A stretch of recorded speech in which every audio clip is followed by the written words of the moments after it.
연일 이어지는 찜통더위 속에 지난밤 강릉과 속초에서는 최저기온이 30도를 웃도는 초열대야가 나타났습니다. 더위를 몰고 오는 두 개의 고기압이 한반도를 뒤덮고 있기 때문인데 당분간 폭염 장기화할 가능성이 크다는 전망입니다. 취재기자와 함께 더위 현황과 상황 알아보겠습니다. 김민경 기자 나와 있습니다. 어서 오세요. 예. 안녕하세요. 초열대야가 나타났다고요? 네, 밤사이 강릉과 예. 속초에서 나타났습니다. 이 강릉은 지난 21일에 이어 두 번째, 속초는 올해 첫 초열대야인데요. 예. 특히 속초는 밤사이 최저기온이 30.6도로 관측되면서 일 최저기온 역대 1위로 가장 더운 밤으로 기록됐습니다. 네. 초열대야면 열대야보다 더 심하다는 건가요? 네, 맞습니다. 열대야는 밤사이, 그러니까 당일 오후 6시부터 다음 날 오전 9시까지 이 최저기온이 25도 이하로 떨어지지 않을 때를 말하고요. 예. 초열대야는 한 단계 윗단계입니다. 이 최저기온이 30도 이상일 때를 말하는데요. 이 초열대야는 일본에서 사용되는 용어로 우리나라 기상청에서는 초열대야를 공식적으로 사용하지 않고 있습니다. 그렇군요. 우리나라가 안 썼던 이유가 있을 거 아니에요? 네, 그동안 우리나라에서는 굉장히 드물게 나타났기 그랬군요. 때문인데요. 이 우리나라에서는 열대야가 강원 동해안 지역, 특히 강릉에서 가장 많이 발생합니다. 이 바람이 태백산맥을 넘으면서 예. 이 지형 효과로 인해 기온이 올라가는 팬 현상에 의해서 기온이 더 높아지기 때문인데요. 네. 이 강릉에서 초열대야가 나타난 건 관측이 시작된 지난 1911년 이후 총 13번뿐입니다. 이 1942년 7월에 31.1도로 처음 나타난 뒤에 2008년에 한 번 발생했고요. 이 나머지는 2010년 이후에 관측됐는데요. 예. 이 주목할 점은 최근 3년 연속으로 나타났고 올해만 벌써 두 차례 관측됐다는 겁니다. 네, 초열대야. 오늘은 속초에서 나타났는데 다른 지역에서도 종종 관측되나요? 맞습니다. 오늘 밤사이 속초의 최저기온은 30.6도로 초열대야로 기록됐습니다. 이 속초에서는 지난 2018년 8월 4일에 최저기온이 30도를 기록하면서 나타난 뒤 이번이 처음인데요. 이 서울도 초열대야가 나타난 적이 있습니다. 역시 역대급 폭염으로 기록됐던 2018년에 나타났는데요. 지난 2018년 8월 1일과 2일 최저기온이 30.3도와 4도를 기록하면서 이틀 연이어 관측됐습니다. 올해는 아직 강릉과 속초에서만 초열대야가 나타났지만 8월에는 전국적으로도 나타날 가능성이 있습니다. 네. 자, 그러면 낮 동안 폭염 상황도 살펴볼까요? 네, 현재 강원 영동 일부와 예. 제주 산간을 제외한 전국에 폭염특보가 발령 중입니다. 예. 이 경기 남부와 충청, 호남, 영남 등 내륙 대부분 지역에서 폭염경보가 나타나고 있고요. 예. 서울은 닷새째 폭염경보가 이어지다가 오늘 오전 10시부터 폭염주의보로 완화됐습니다. 이 서울 하늘이 다른 지역보다 흐린데요. 이 구름이 강한 햇볕을 가려주는 이 천막 역할을 하기 때문입니다. 예. 하지만 여전히 습도는 높은 상태로 이 경보 수준 아니겠지만 체감 온도는 30도 이상으로 후덥지근하겠습니다. 네, 그런데 요즘 왜 이렇게 더운 건지 원인 좀 살펴볼까요? 네, 일기도 보면서 설명드리겠습니다. 예. 대기 하층에 5에서 6km 부근 일기도인데요. 여기가 한반도고요. 네. 네, 보시면 이렇게 북태평양 고기압이 한반도를 완전히 뒤덮고 있습니다. 다른 일기도 하나 더 보겠습니다. 이 일기도는 대기 상층 10에서 12km 부근입니다. 더 높은 곳이죠. 한반도는 여기 있는데요.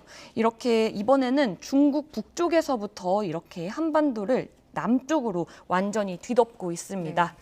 이렇게 북쪽에서부터 확장한 고기압이 한반도를 뒤덮으면서 그러니까 대기 중하층은 남쪽에서 확장한 북태평양 고기압이, 대기 상층은 티베트 고원에서부터 뻗어 나온 고온 건조한 고기압의 영향으로 이 대기 전체가 더운 공기로 채워진 건데요.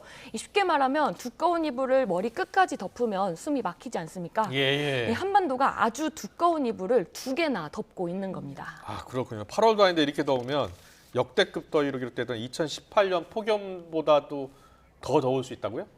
네, 그런데 2018년에는 홍천이 41도를 기록하며 역대 가장 예. 높은 기온을 기록했고요. 서울도 39.6도로 이 111년 만에 가장 더웠습니다. 이렇게 역대급 더위로 기록됐던 건 예. 우선 북태평양 고기압이 평년보다 일찍 강하게 발달하면서 장마가 일찍 종료됐고요. 예. 또 북태평양 고기압과 티베트 고기압이 강하게 발달하면서 이 한반도를 대기 상층부터 하층까지 완전히 뒤덮었습니다. 여기에 태풍이 한반도 한반도 부근으로 자주 북상하면서 이 뜨거운 수증기가 한반도로 강하게 계속 유입됐습니다. 하지만 올해는 북태평양 고기압의 확장 시기가 2018년보다 늦고요. 네. 장마도 공식적으로 아직 종료되지 않았기 때문에 2018년보다 폭염이 강할 가능성은 크지 않는 걸로 보고 있습니다. 그렇군요. 다만 기온과 해수 온도가 지금 역대급으로 높아져 있는 상황이라 예. 변수는 존재합니다. 알겠습니다. 비 얘기도 해보겠습니다. 요즘 비가 한 번 오면 무섭게 쏟아지잖아요. 왜 그런 건가요? 네, 영상 먼저 보실까요? 예. YTN에 제보된 영상입니다. 지난 7월 10일 서울 잠실 부근에서 촬영한 동영상인데요.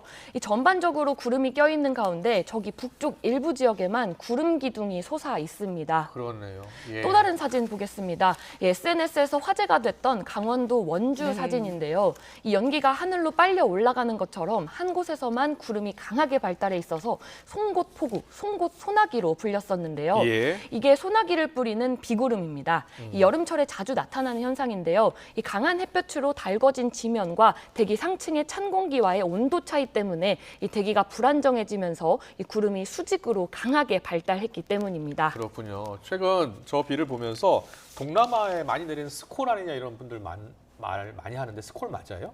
네, 아닙니다. 아니에요? 요즘 예. 우리나라에서 내리는 비는 스콜과 발생 원리가 다릅니다. 그렇군요. 이 예. 스콜은 동남아시아 등 저위도, 그러니까 아열대 기후에서 찬 공기가 없는 상태에서 이 낮 동안 햇볕으로 인해 뜨거워진 열기가 해소되는 단계에서 이 대기가 불안정해지면서 강한 비구름이 만들어져 내리는 건데요. 예. 이 때문에 열기가 해소되고 나면 비구름이 사라지고 또 다음 날 열기가 쌓이면 오후에 비가 내리고 그치고를 반복하는 겁니다. 그렇군요. 그런데 우리나라는 대기 하층으로는 남쪽에서 따뜻한 공기가 계속 유입되는 가운데 대기 상층에서도 찬 공기가 지속적으로 남하하고 있습니다.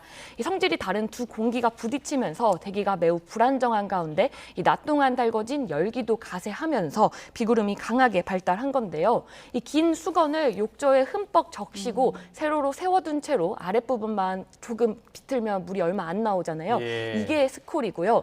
이 윗부분까지 전체적으로 비틀어주면 물이 더 많이 나오는 것처럼 이게 상층의 찬 공기가 영향을 더해주는 우리나라 강수의 특징으로 이해할 것 같습니다. 네. 알겠습니다. 마지막으로 장마 얘기 해보겠습니다. 비가 참 많이 내린 것 같은데 아직 장마가 끝난 게 아니라고요. 네, 장마는 북태평양 고기압이 확장하면서 우리나라를 완전히 뒤덮어 이 정체전선을 위로 올리면 끝나는데요. 네. 앞서 보신 것처럼 북태평양 고기압이 북한 부근까지 확장한 상태로 예. 이 사실상 장마가 종료됐다고 볼 수 있습니다. 하지만 기상청은 아직 장마 종료와 관련된 기압계 변수가 있다며 내일 브리핑을 통해 공식적인 입장을 전할 계획이라고 밝혔습니다. 네, 오늘 날씨 잘 들었습니다. 김민경 기자와 함께했습니다. 고맙습니다. 고맙습니다.